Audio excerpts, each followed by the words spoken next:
Welcome to my C++ project, Battle Golf.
Battle Golf is a sports survival game where you're playing a game of golf after hours. The staff are actively trying to remove you from the course, but you're determined to get the lowest par. In this project, I set out to create a golf survival game. Starting the project a little over-ambitious, I made some changes to better fit the time frame of the assignment, which led only to keeping some features but adapting most of them. First thing I needed to tackle was movement. SDL offers a poll event system that listens to keyboard inputs, but this by itself was choppy, so I found out that SDL offers a keyboard state check, which I used to update a flag in the poll event loop, but update the movement outside of it for a smoother feel. I felt like I may get a bit ahead of myself with the mechanics if I didn't figure out a way to handle menus or independent loops for different states of the game. I considered a state machine to handle the menus and the game loop. It was also decided that the state machine was going to be the manager of the game. Moving the window, renderer, and the main application components here was a reasonable start, with things like the renderer would be handed over to the relevant state when it was needed to conserve resources. With a solid base from here, I started tackling the objectives. First up, shooting. I wanted two versions for the bullets, the club and the golf balls the player has. I used object pooling for the golf balls, predetermining the amount the player has, and deactivating them after use.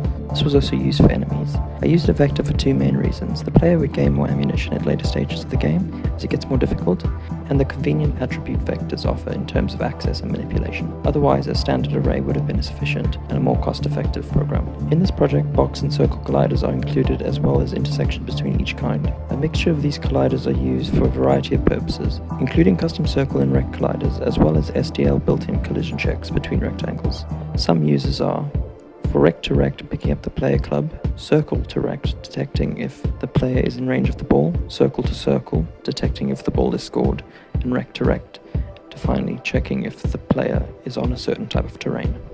I created an 8-tiled map that would be used for the game and laid this out in an external test file. When the player scores a golf ball in level 1, the score is written to a binary file and the map layout is dynamically updated by reading the second map from a text file. This allows the maps to be dynamically updated during runtime and opens up options for pathfinding techniques using nodes and grids. Map layouts are also loaded once for optimization. UI elements have been included for the amount of shots taken, how much ammo the player has, if they have the club or not in their hands, and lastly, a stamina bar that updates and presents only when updating. The consideration here was to hide elements when they are not being used to conserve any CPU usage and screen real estate.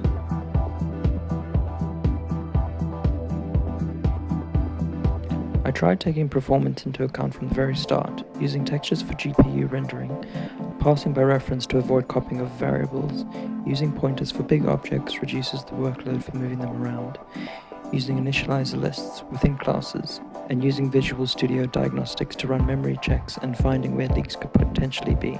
I also used the heap profiling tools in Visual Studio to take snapshots of the application in different states, to analyze and compare the program's memory usage over time. Clear optimizations I have made is object pooling for the player bullets and enemies, so these would not impact the performance during gameplay. Another would be when using the A-star algorithm. This is run every 5 seconds instead of continuously. This keeps enemies engaging, but not impacting the performance due to continuous running of the A-star algorithm. Using breakpoints and timing the intervals between them, I was able to time the average ticks at 10 to 14 milliseconds. This was too fast for the likes of the animations and other calculations, so an SDL delay of 80 milliseconds was added to the loop purposely to slow everything down. It was simple but effective. Later on, a delta time was added which can be taken into account for time-sensitive calculations and animations. I used this method for timing in release and debugging for comparison and applied an average of 15 tests per section for averages 2. I tested the main loop with and without delays, menus, rendering, and update loops. For unit testing, continuous trials and refactoring were done throughout the project, updating calculations and parameters to ensure expected results. For example, rendering font correctly on the buttons. Animated game elements I have included via sprite sheets include a menu button, player character, golf club, and enemy character, as well as filling in an image by a percentage that it should be shown for the player stamina. By adjusting the position of the visible sheet, animation is achieved. Reading and writing into files is being complete, and the program uses custom map text files to load maps during runtime, but also the player finishes the level and scores written to a binary file, which is then again read from the windscreen. This allows scores to be stored. For sound effects and music, SDL Mixer was used. I included background music for all menus and gameplay, and sound effects for the buttons and hitting the ball. The main use of audio was done using WAV files. This doesn't need decoding and also doesn't lose anything as it is not compressed.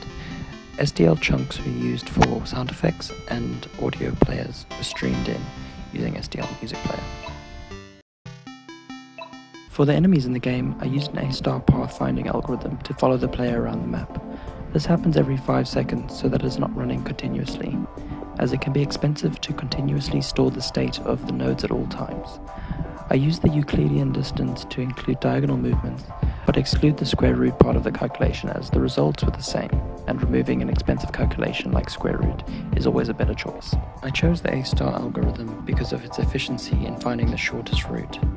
By combining Dijkstra's algorithm and BFS, it leverages heuristics and prioritizes path, making it well suited for the game. Particles were added to the loose menu for special effects as blades of glass fall down the screen. As a self-managed class, textures are created and destroyed over a life cycle. One additional optimization was, instead of splitting to the screen using surfaces, using the renderer and textures helped the GPU usage to enhance the speed and performance. My project structure stemmed from the state machine and having things as compartmentalized as possible, so individual loops did not have unnecessary dependencies on others. The game loop does not need to know about the menu, for example, but having the game loop create files that are accessed then by the windscreen to display the score is an appropriate handover information between the two states. Here is a UML of all the classes and their layout. What I think are the strengths and weaknesses of the project. Strengths. I think a logical and systematic approach was taken when creating the project, and considering the architecture and dependencies were reasonably considered. Trying to avoid memory overhead and reasonable CPU usage and GPU usage. Weaknesses. Object-oriented programming could have been used better throughout the project. Using public variables where getters and setters should have been used. Some strategies used for the player input caused issues where inputs are managed by the game loop rather than the player. There is too much fragmentation. The use of the SCL delay could have been managed better from the start if a delta time was considered earlier. This impacted performance. What I would consider if I started again?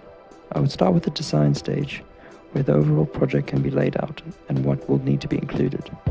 This would help identify what the project would need from the start, but also allow planning of any complex structures and hierarchies that may be needed. Thank you for listening.